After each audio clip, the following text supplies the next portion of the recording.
नमस्कार दोस्तों, मैं पंकज वर्मा आप सभी का स्वागत करता हूं। आज हम बात करेंगे आप लोगों से वोल्केनिज्म के बारे में। वोल्केनिज्म यानी कि ज्वालामुखी प्रक्रिया क्या होता है उसके बारे में बात करेंगे। और उसके बाद हम अगले वीडियो में बात करेंगे ज्वालामुखी का वितरण, ज्वालामुखी किन किन क्षेत्रों में उसका विस्तार है और क्यों है, इस पे बात करेंगे। तो आप जैसा कि मैप से देख रहे हैं कि ये जो लाल लाल आपको दिखाई दे रहा है बिंदु टाइप का, तो यहाँ ज्वालामुखी उद्गार या तो पहले कभी होता था या अभी सक्रिय है। हम इस पर बात करेंगे, लेकिन आप ये बस एक ओवरव्यू देख लीजिए। जैसे भारत का मैप आप देख रहे हैं, तो भारत के जो मेन लैंड है यहाँ पे कभी कहीं आपको ज्वालामुखी की प्रक्रिया का दिखाई नहीं दे रहा है। कहीं पे भारतीय क्षेत्र में है ना ज्वालामुखी प्रक्रिया होती है। बाकी वहीं अगर हम इधर देखें भारत में, तो ये जो अंडमान निकोबार द्वीप समूह तरफ है, तो इधर एक दो घटनाएं ज्वालामुखी की होती है ना। तो इस चीज़ को समझने के लिए से और हम पूरा वैश्विक स्तर पर देखेंगे कहाँ कहाँ ज्वालामुखी प्रक्रिया। जैसे देखिए आपका दक्षिणी अमेरिका है ना।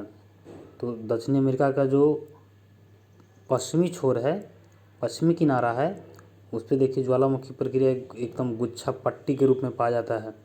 उसी प्रकार से अगर हम बात करें उत्तरी अमेरिका में, तो उत्तरी अमेरिका के भी देखिए, उत्तरी अमेरिका के भी पश्चिमी किनारे पे ज्वालामुखी प्रक्रिया काफ़ी पाई जाती है। इसके अलावा ये देखिए प्रशांत महासागर का क्षेत्र है ना, इसमें भी। तो ये सब हम इससे बात करें कहाँ ज्वालामुखी प्रक्रिया ज़्यादा होती है, क्यों होती है। लेकिन इससे पहले आप अगर ज्वालामुखी प्रक्रिया को बेहतर तरीके से समझना चाहते हैं, तो आपको प्लेट टेक्टोनिक से संबंधित, प्लेट टेक्टोनिक थ्योरी से संबंधित 4 वीडियो अपलोड किए गए हैं। तो जाकर प्लेलिस्ट में जो ज्योग्राफी का जो प्लेलिस्ट है उसी में है प्लेट टेक्टोनिक सिद्धांत, प्लेट विवर्तनिकी सिद्धांत। तो उस सिद्धांत को अगर आप बढ़िया से देख लेते हैं तो शायद ये चीज़ें ज़्यादा समझ में आएगी, है ना। जो ये ज्वालामुखी प्रक्रियाएं कैसे होती है आपको बहुत बेहतर तरीके से माइंड में सेटअप हो सकती है। तो आइए हम इस चीज़ को बात करते हैं बढ़िया से, देखते हैं क्या क्या प्रक्रियाएं होती है, इसमें कितने कैसे वितरण होता है इसका। तो इन सब चीज़ों पे हम बात करते हैं। सबसे पहले देखिए कि ज्वालामुखी प्रक्रिया में होता क्या है। तो ज्वालामुखी प्रक्रिया में क्या होता है, लावा का उद्गार होता है। ये आप जो देख रहे हैं आग की तरह निकल रहा है पृथ्वी के भूगर्भ से, तो यही ज्वालामुखी प्रक्रिया है। कहने का मतलब है कि ज्वालामुखी प्रक्रिया में मुख्य घटनाएं क्या होती है कि लावा के रूप में उद्गार होता है पृथ्वी की सतह पर। वो फिर ठंडा होता है, फिर वो जमता है ना। ठंडा होने के फलस्वरूप जिससे पर्वतों का निर्माण होता है, पठारों का निर्माण होता है। तो इन सब चीज़ों पे ही हमें बात करनी है। तो आइए बारी बारी से इस पर बात करते हैं। आगे हमें समझेंगे ज्वालामुखीता यानी वोल्केनिज्म है क्या, यानी ज्वालामुखी प्रक्रिया है क्या। तो इसको समझने के लिए क्या कर समझते हैं आगे हम, कि जैसे आपने प्लेट संचलन अगर देख लिया है वीडियो प्लेट टेक्टोनिक का, तो प्लेट संचलन मुख्यतः 3 प्रकार से होता है। एक जो है इस प्रकार से,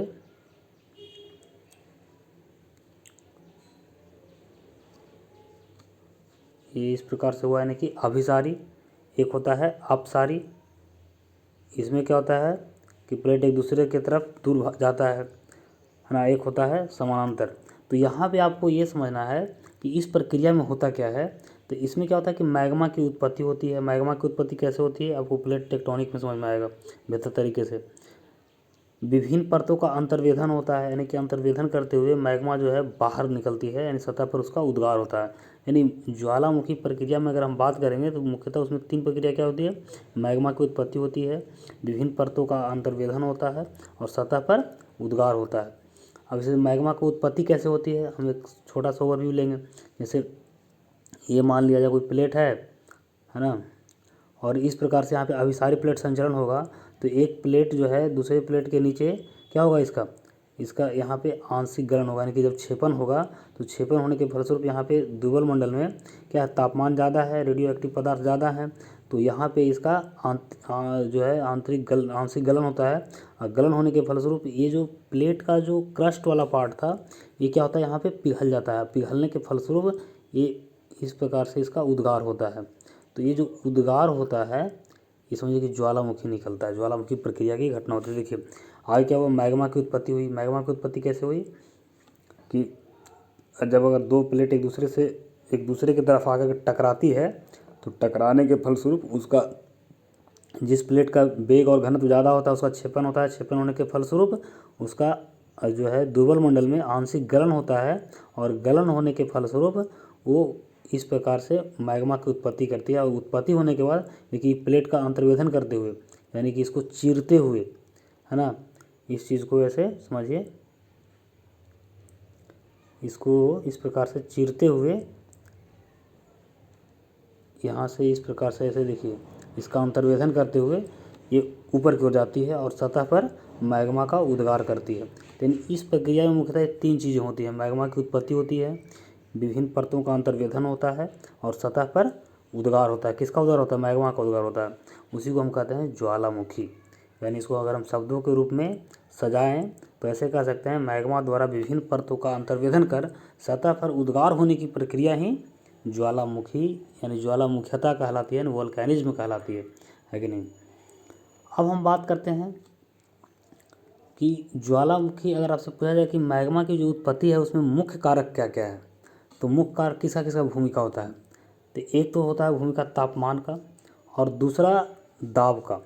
इसे देखिए अभी अब ये पढ़े कि इस प्रकार से जब प्लेट एक का क्षेपण हो जाता है तो यहाँ पे जो प्लेट का आंशिक गलन होगा, तो आंशिक गलन कब होगा? यहाँ पे जब तापमान रहेगा तब ना। जैसे यहाँ पे दुर्बल मंडल में तापमान का प्रभाव ज़्यादा होता है, तो तापमान ज़्यादा होने से इस प्लेट का क्या होता है, यहाँ पे गलन होता है, आंशिक गलन होता है।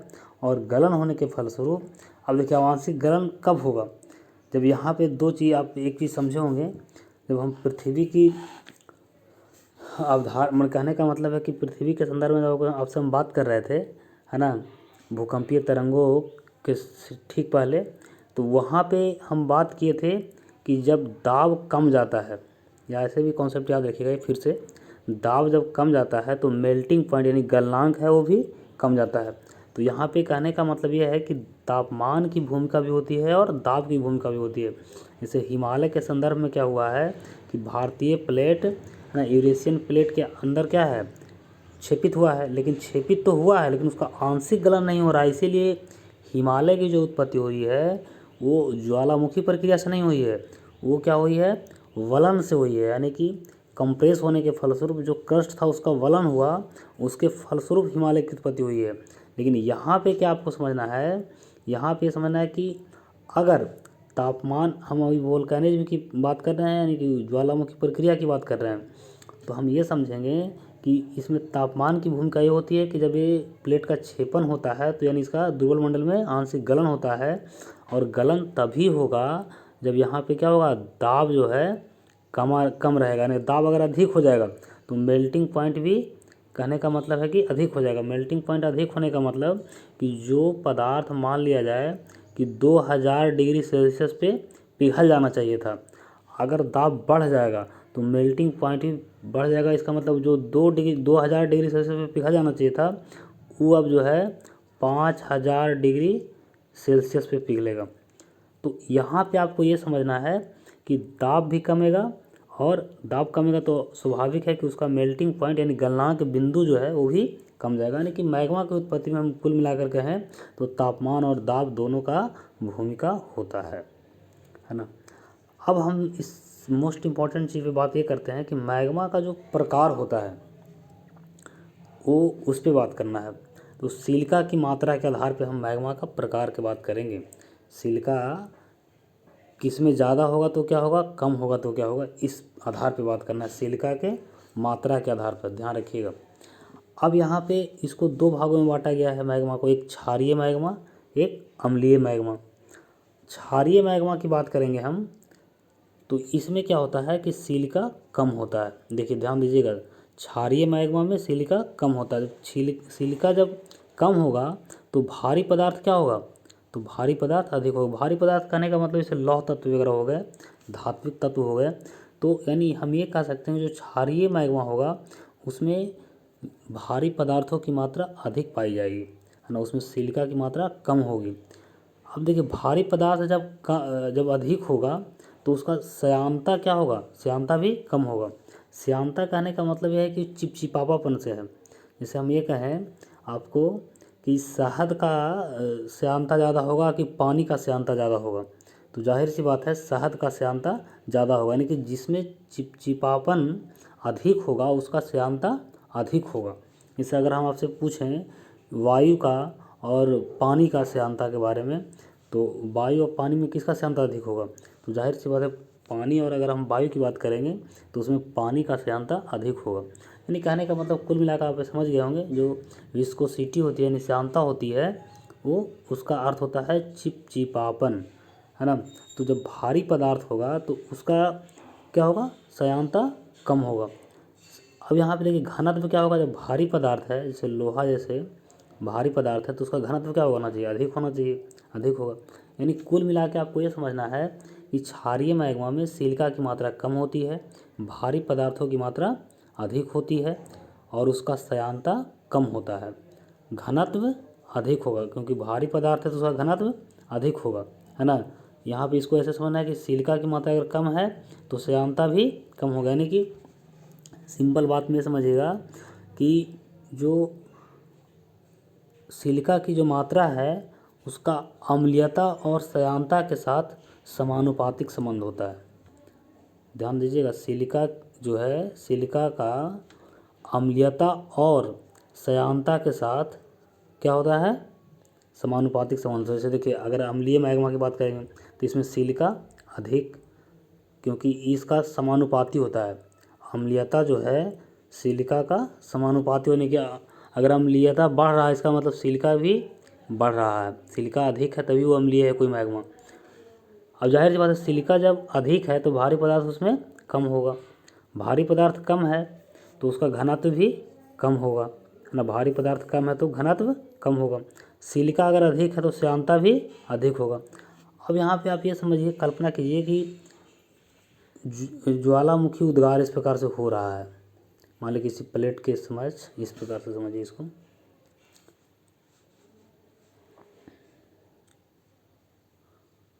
इस प्रकार से जो है ज्वालामुखी का उद्गार हो रहा है। तो देखिए दो प्रकार का होगा, जब सिलिका की मात्रा जब कम होगा और सिलिका की मात्रा अधिक होगा, यानी कि क्षारीय मैग्मा होगा तो कैसा होगा, अम्लीय मैग्मा होगा तो कैसा होगा। तो जब क्षारीय मैग्मा होगा तो जाहिर सी बात है भारी पदार्थों को लेकर निकल रहा है वो, तो वो ज़्यादा जो है ऊंचा की ओर ऊपर की ओर नहीं बढ़ेगा, वो निकलेगा पृथ्वी सतह पर और पानी की तरफ बहना शुरू हो जाएगा इस प्रकार से, है ना। ये ध्यान रखिएगा, है ना। तो ये पानी की तरह इस प्रकार से कौन, क्षारीय मैग्मा जो है बहना शुरू हो जाएगा, है ना, जिससे पठारों का निर्माण होता है ना। आगे हम बात करते हैं फिर कि अगर अम्लीय मैग्मा रहेगा तो क्या होगा। तो आप यहाँ पे ये चीज़ सिर्फ समझ लीजिए कि क्षारीय मैग्मा में सिलिका की मात्रा क्या होती है, कम होती है, और अम्लीय मैग्मा में सिलिका की मात्रा अधिक होती है। उसके साथ साथ ये जो प्रक्रियाएं हो जाती है, यानी कि और भी चीज़ों का घटना बढ़ना आप समझ गए होंगे, है ना। इसके साथ ये आप समझ गए होंगे कि सिलिका का अम्लीयता के साथ समानुपातिक संबंध होता है, यानी सिलिका की मात्रा बढ़ेगा तो अम्लीयता भी बढ़ेगा। सिलिका का घनत्व के साथ व्युत्क्रमानुपातिक संबंध होता है, यानी सिलिका की मात्रा बढ़ेगा तो घनत्व कमेगा। सिंपल, इस चीज़ को एकदम माइंड में सेटअप कर लीजिएगा। इसके बाद जो है हम ये जानेंगे कि ज्वालामुखी को देखिए, शांत ज्वालामुखी और विस्फोटक ज्वालामुखी। अब कोई कोई ज्वालामुखी ऐसा होता है कि इतना विस्फोट करता है, इतना वायुमंडल में धूल कण पत्थर के टुकड़े को क्रिएट करता है कि वहाँ पे अभी तक हम, मतलब कहने का मतलब है कि हज़ारों लोग ज्वालामुखी के कारण अपना जान गंवा चुके हैं। वो एक आपदा है, भले हम लोगों को तरफ देखने को नहीं मिलता है। भारतीय क्षेत्र जो है ज्वालामुखी प्रक्रियाएं से मुक्त है कि नहीं, लेकिन जहाँ ये पाए जाते हैं वहाँ एकदम तबाही लाता है ना। तो हम ये कहेंगे कि अब इसमें शांत ज्वालामुखी, अब ज्वालामुखी अभी हम आपको बताएं कि दो प्रकार के होगा। एक हुआ कि जब वो क्षारीय होगा तो उसमें भारी पदार्थ की मात्रा अधिक होगी, और भारी पदार्थ की मात्रा जब अधिक होगी तो पानी की तरह वो बहता रहेगा। वहीं अगर सिलिका की मात्रा अधिक होगा, है ना, अगर सिलिका की मात्रा अधिक होगा यानी कि अम्लीय मैग्मा होगा तो उसमें क्या होगा कि सिलिका के कारण, यानी कहने का मतलब वो विस्फोटक ज्वालामुखी की तरह काम करेगा और एकदम विस्फोट होते हुए, है ना, आग का गोला निकलेगा, वायुमंडल में पत्थर के टुकड़े बिखरेंगे, है ना, क्योंकि जब वो निकलेगा तो आग के रूप में, लेकिन जब वो वायुमंडल में जाएंगे सैकड़ों मीटर ऊपर, तो ऊपर जाके ठंडा हो जाएंगे और ठंडा हो करके नीचे जब गिरेंगे वो, तो पत्थर के टुकड़े के रूप में इस प्रकार से, है ना, जैसे यहाँ पे देखिए जब इस प्रकार का विस्फोटक ज्वालामुखी होगा तो यहाँ पे इस प्रकार से पत्थर के टुकड़े वायुमंडल में बिखर जाएंगे और बिखरने के फलस्वरूप जब ये गिरेंगे नीचे तो ये क्या होंगे, माने ऊपर उठे थे आग का गोला के रूप में, लेकिन ये जब ऊपर जाएंगे वायुमंडल में तो ऊपर क्या हो जाएगा, ठंडा होने की वजह से जम जाएंगे और जम करके, यानी कहने का मतलब है कि वो पत्थर के टुकड़ों के रूप में नीचे गिरेंगे। तो आप आइए हम इसको बारी बारी से समझते हैं कि शांत ज्वालामुखी का मतलब, इसका मतलब कि क्षारीय मैग्मा का उद्गार हो रहा है। क्षारीय मैग्मा अगर हम कह रहे हैं जैसे ही, इसका मतलब है कि उसमें सिलिका की मात्रा कम है, भारी पदार्थ ज़्यादा है इसमें। अगर सिलिका की मात्रा कम है तो इसका मतलब घनत्व इसका क्या होगा, ज़्यादा होगा, यानी भारी पदार्थ की मात्रा अगर अधिक है तो इसका मतलब घनत्व अधिक है। अब घनत्व अधिक है यानी सिलिका की मात्रा कम है तो श्यानता भी क्या होना चाहिए, कम होना चाहिए। श्यानता का मतलब वही गाढ़ापन या चिपचिपापन कहिए, दोनों सब एक ही चीज़ है ना। तो श्यानता भी कम होना चाहिए। इसमें विस्फोटकता कम होगा, यानी इसमें विस्फोट नहीं होगा, ज्वालामुखी निकलेगा, शांत से इस प्रकार से बहना पृथ्वी की सतह पर फैलना शुरू हो जाएगा और फिर धीरे धीरे ठंडा होगा, ठंडा होकर के फिर जम जाएगा। इससे क्या होता है, पठारों का निर्माण होता है। इस प्रकार की जब शांत ज्वालामुखी की प्रक्रिया होती है तो यहाँ पे क्या होता है, पठारों का निर्माण होता है। सिंपल समझ गए होंगे आप। इसके बाद अब अगर हम बात करेंगे विस्फोटक ज्वालामुखी की, तो इसमें क्या होता है, इस समझिए कि ये जो है अम्लीय मैग्मा होता है। अम्लीय मैग्मा कहने का मतलब है कि सिलिका की मात्रा अधिक, सिलिका की मात्रा अधिक है तो भारी पदार्थ की मात्रा कम हो जाएगा। सिलिका की मात्रा अगर अधिक है तो इसका मतलब क्या हुआ कि घनत्व, यहाँ पे देखिए भारी पदार्थ अगर जो है कम है तो इसका मतलब घनत्व भी कम होगा। भारी पदार्थ कम तो घनत्व भी कम। अब से देखिए कि आपको कन्फ्यूज हो रहा होगा कि गाढ़ापन कह रहे हैं कि सिलिका की मात्रा जब अधिक है तो ये गाढ़ापन अधिक होगा, तो गाढ़ा अधिक होगा तो इसका घनत्व ज़्यादा होना चाहिए। ये दुविधा में मत रहिए, क्योंकि यहाँ पे भारी पदार्थ जो है ये भले गाढ़ा जरूर है, लेकिन इसके इतना ये भारी पदार्थों की इसमें मात्रा होने के कारण इसका घनत्व अधिक है। जैसे आप सिंपल एक तुलना एक कीजिए कि एक तरफ बालू को ले लीजिए, है ना, एक तरफ मेटल को ले लीजिए, लौह पदार्थ, भारी तो दोनों है कि नहीं, समझ रहे हैं। अब यहाँ पे सिलिका के मात्रा के कारण एक गाढ़ापन जरूर है, लेकिन इसके इतना घनत्व नहीं होगा, यानी कि जो लौह पदार्थ होगा उसके इतना घनत्व नहीं होगा। तो यहाँ पे आप ये भ्रम में नहीं रहिएगा, है ना, कि गाढ़ापन है तो इसका कहने का मतलब ये तो आप बोले कि जो शांत ज्वालामुखी होगा यानी वहाँ पे जब क्षारीय मैग्मा होगा तो उसमें पानी की तरफ बहेगा, तो पानी की तरफ बहेगा तो उसका तो घनत्व कम होना चाहिए, लेकिन नहीं, उसमें भारी पदार्थ पाया जाता है इसलिए उसका घनत्व अधिक होगा। वहीं अगर हम इसकी बात करेंगे अम्लीय मैग्मा की, तो इसमें गाढ़ापन भले अधिक होगा लेकिन भारी पदार्थों की मात्रा कम होगी, इस कारण इसका घनत्व क्या होगा, कम होगा। ये चीज़ ध्यान रखिएगा।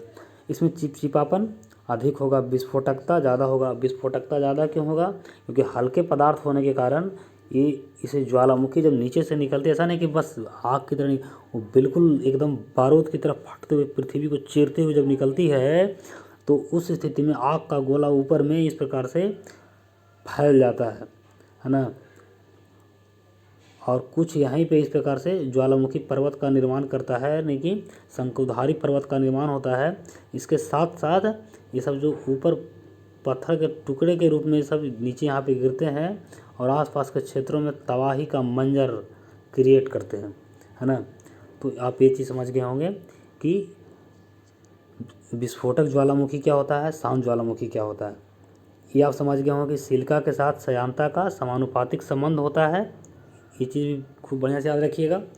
श्यानता का मतलब आपसे परीक्षा में ऐसा भी क्वेश्चन पूछा जा सकता है कि निम्न में किसकी श्यानता अधिक होती है या किसकी कम होती है, तो विकल्प के अनुसार आप सीधा देखिएगा कि जिसमें गाढ़ापन ज़्यादा होता है, यानी कि चिपचिपापन ज़्यादा होता है, उसका श्यानता अधिक होगा, है ना। जैसे हम अगर यहाँ पे एक उदाहरण के तौर पे लिए हैं हम कि अगर पानी की श्यानता की बात की जाए और शहद की श्यानता की बात की जाए तो पानी की श्यानता जो है कम होती है और शहद की श्यानता अधिक होती है ना। तो ये चीज़ आप समझ गए होंगे शांत ज्वालामुखी और विस्फोटक ज्वालामुखी के बारे में।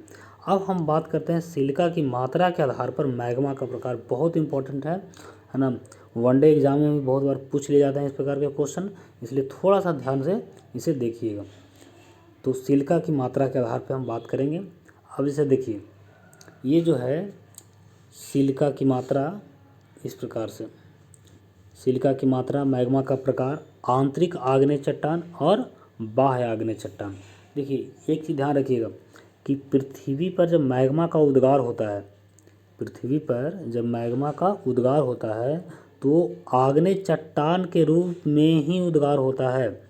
उसके बाद उसका परिवर्तन होता है अवसादी चट्टान में, रूपांतरित चट्टान में। जब हम चट्टान के बारे में पढ़ेंगे तो उस समय उसका हम एक, कहने का मतलब है चट्टानों का एक चक्र के बारे में पढ़ेंगे कि वो कैसे परिवर्तित होते रहता है। तो आप इतना यहाँ पे ध्यान रखिएगा कि जब मैग्मा का उद्गार होता है, यानी ज्वालामुखी प्रक्रिया होती है कि नहीं, तो उस दौरान जो चट्टान का निर्माण होता है वो आग्नेय चट्टान ही होता है। अब यहाँ पे एक चीज़ समझिए कि जैसे मान लिया जाए इस प्रकार से, अपसारी प्लेट सीमांत पे, है ना, यहाँ पे मैग्मा का इस प्रकार से मैग्मा का उद्गार हो रहा है, सपोज डैट। तो ये जो प्रक्रियाएं हो रही है तो यहाँ पे क्या, जब जब भारी पदार्थ का मात्रा अधिक रहता है, जब ये मैग्मा ऊपर उद्गार हो रहा है, अगर भारी पदार्थ अधिक रहेगा, जैसे देखिए इसको इस प्रकार से, अगर भारी पदार्थ जो है अधिक रहेगा तो ये क्या होता है कि ऊपर ना निकल के ये पृथ्वी की सतह से नीचे ही, है ना, इसको चीरते हुए इस तरफ बढ़ जाता है। तो जब इस तरफ के दरार के रूप में इधर विकसित कर लेता है तब इसको जो है हम कहते हैं आंतरिक आग्नेय चट्टान। यही जब ये बाहर निकल, यानी पृथ्वी की सतह के ऊपर आ जाता है तो इसको हम कहते हैं बाह्य आग्नेय चट्टान। ध्यान रखिएगा, यानी कि आंतरिक आग्नेय चट्टान का मतलब मैग्मा पृथ्वी की सतह के ऊपर नहीं आ पाया, और बाह्य आग्नेय चट्टान का मतलब क्या हुआ कि मैग्मा जो है पृथ्वी की सतह के ऊपर आ गया। तो आप इतना समझ गए होंगे कि आंतरिक आग्नेय चट्टान किसको कहेंगे और बाह्य आग्नेय चट्टान किसको कहेंगे। जैसे हम लोग धातु जो निकालते हैं, लौह अयस्क वगैरह, तो हमें यहाँ से माइनिंग करना काफ़ी कठिन है। हम यहाँ पे इस पदार्थ में भारी पदार्थ है, जाहिर सी बात है कि भारी पदार्थ होने के कारण ही ये आंतरिक जो है भागों में, पृथ्वी के आंतरिक भाग में ही रह गया। इसमें धातुओं की मात्रा ज़्यादा है, लेकिन यहाँ से माइनिंग करना काफ़ी कठिन है। वहीं इसमें क्या होता है कि इसके अपेक्षा, यानी कि आंतरिक आग्नेय चट्टान की अपेक्षा बाह्य आग्नेय चट्टान में धात्विक पदार्थों की मात्रा या भारी पदार्थों की मात्रा क्या होगी, कम होगी। ऊपर में यहाँ भारी पदार्थों की मात्रा कम होगी, यहाँ पे भारी पदार्थों की मात्रा अधिक होगी। तो आप ये चीज़ समझ गए हो कि आंतरिक आग्नेय चट्टान क्या होता है और बाह्य आग्नेय चट्टान क्या होता है। अब हम बात करेंगे अपना मेन पॉइंट पे, इस सिलिका की मात्रा के आधार पे हम बात कर रहे हैं कि मैग्मा का प्रकार क्या होता है, उसको क्या नाम दिया जाता है ना। तो आपसे अगर ये पूछा जाए कि अगर 77% से अधिक सिलिका की मात्रा अगर 77% से अधिक हो, है ना, तो मैग्मा का जो प्रकार होगा वो क्या होगा, सिलिसिक या एसिडिक उसको कहते हैं, है ना। और वो मैग्मा अगर आंतरिक आग्नेय चट्टान के रूप में रहेगा तो उसको हम कहते हैं ग्रेनाइट, यानी कि अम्लीय मैग्मा। आपसे ये क्वेश्चन पूछा जाए इस प्रकार से कि यदि अम्लीय मैग्मा आंतरिक आग्नेय चट्टान के रूप में हो तो उसे क्या कहा जाता है, तो आप सीधा बोलेगा उसे ग्रेनाइट कहा जाता है। वहीं अगर बाह्य आग्नेय चट्टान के रूप में रहे तो उसको हम कहते हैं रायोलाइट। तो सिंपल आप ध्यान रखिए, अगर सिलिका की मात्रा 77% से अधिक होगा तो उसको हम एसिडिक यानी अम्लीय मैग्मा कहेंगे। अम्लीय मैग्मा में भी अगर आंतरिक आग्नेय चट्टान के रूप में पाया जाएगा तो ग्रेनाइट, और अगर बाह्य आग्नेय चट्टान के रूप में होगा तो उसको हम कहते हैं रायोलाइट। आप इसको एक छोटा मोटा टिक्स याद रखिएगा, नाइट का लाइट, ध्यान रखिएगा, कन्फ्यूजन इस समय कन्फ्यूजन नहीं होना, आगे पढ़ोगे तो राइट साइट में कंफ्यूज होगा, तो इसलिए इधर याद रखिएगा नाइट, ग्रेनाइट का मतलब नाइट, नाइट का लाइट, है ना। 77% से अधिक वाले में अगर आंतरिक आग्नेय चट्टान की बात करेंगे तो उसको ग्रेनाइट और बाह्य वाले को लाइट यानी रायोलाइट, है ना। दूसरा है 55% से 77%, इसको हम कहते हैं मध्यवर्ती प्रकार का मैग्मा। अब यहाँ पे जो आंतरिक आग्नेय चट्टान होता है, इससे जो इस प्रकार के मैग्मा से जो आग्नेय चट्टान बनता है उसको हम कहते हैं डायोराइट। आंतरिक आग्नेय बनेगा तो अगर ये बाहर निकल जाएगा इस प्रकार का मैग्मा, यानी 55% से 77% तक सिलिका की मात्रा वाले मैग्मा का उद्गार अगर पृथ्वी की सतह पर हो जाती है, यानी पृथ्वी की सतह के ऊपर जाती है, तो उसको हम कहते हैं एंडेसाइट। उसको क्या कहा जाता है? एंडेसाइट। अब इसको आप एक ट्रिक से याद रखिएगा, राइट का साइट, राइट का साइट, ध्यान रख, कन्फ्यूज नहीं करना है नाइट लाइट में, है ना। इधर है राइट का साइट, क्लियर है। इसके बाद अगर मैग्मा, किसी मैग्मा में, है ना, सिलिका की मात्रा जो है 55%, 45% से 55% तक पाया जाता है ना। 45% से 55% तक पाया जाएगा, तो जाहिर सी बात है सिलिका की मात्रा यहाँ पे कम रहा है, तो जब सिलिका की मात्रा कमेगा तो क्या हो जाएगा? क्षारीय प्रकार का हो जाएगा, है ना। ध्यान रखिएगा वो क्या हो जाएगा? क्षारीय प्रकार का मैग्मा हो जाएगा। और वो मैग्मा अगर आंतरिक आग्नेय चट्टान के रूप में रहती है तो उसको हम कहते हैं ग्रैबोयुक्त आंतरिक चट्टान, है ना। ग्रैबोयुक्त आंतरिक आग्नेय चट्टान। और वही चट्टान अगर बाहर निकल जाती है, यानी पृथ्वी की सतह पर आ जाती है, तो उसे हम कहते हैं बेसाल्ट। अब देखिए बेसाल्ट के बारे में, ये जो है कठोर होता है, चमकीला होता है। जो समुद्रीय नीतल पे जो क्रस्ट, यानी समुद्र का जो नीतल है उस पर जो क्रस्ट पाया जाता है वो बेसाल्टिक चट्टान ही होते हैं। ये चीज़ ध्यान रखिएगा। आपसे क्वेश्चन कई बार पूछा जा चुका होगा अगर एग्ज़ाम दिए होंगे तो, कि जो समुद्री नीतल होता है, समुद्र का जो क्रस्ट होता है वो किन चट्टानों से बना होता है, तो आप सीधा कहिएगा वो बेसाल्ट चट्टानों से बना होता है। ऐसा क्यों होता है? आप ये समझिए कि इसमें क्या होता है कि सिलिका की मात्रा क्या होती है? कम होती है, यानी कि सिलिका की मात्रा कम होती है उस स्थिति में, तो जो चट्टान पृथ्वी की सतह पर, यानी अब सतह का मतलब हम समुद्री नीतल की बात कर रहे हैं यहाँ पे, है ना, तो उस स्थिति में जो चट्टान बनता है उसको हम कहते हैं बेसाल्ट।